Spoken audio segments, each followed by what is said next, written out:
dimana di motor vario tersebut berkeluar suara berkretek-kretek. Apa penyebabnya semua? Nah, penyebabnya yang pertama, bibelnya udah kendor ataupun udah hampir putus. Dan yang kedua, gulirnya patut kita ganti. Kenapa?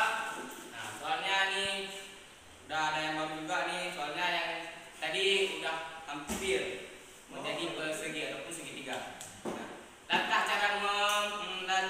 cara menggantikan bibelnya. Yang pertama, kita harus menggunakan kunci 8 atau depannya di 8 lebih enak lagi. Ataupun yang lebih enaknya kita menggunakan impact. Tapi kalau nggak ada impact ya nggak apa-apa. Lebih baik kita pakai cara manual. Nah, saat kita membuka, yang pertama kita harus membuka rumah ruler.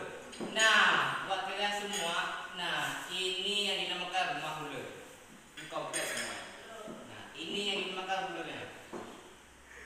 Nah, kalau udah kita semua mengumpulkan semuanya, lalu kita merakit satu persatu dengan cara menggunakan apa? Kunci tersebut. Cara membuka rumah ruler, yang pertama kita menggunakan kunci 22 dan cara membongkar sprocket kita harus menggunakan kunci 19.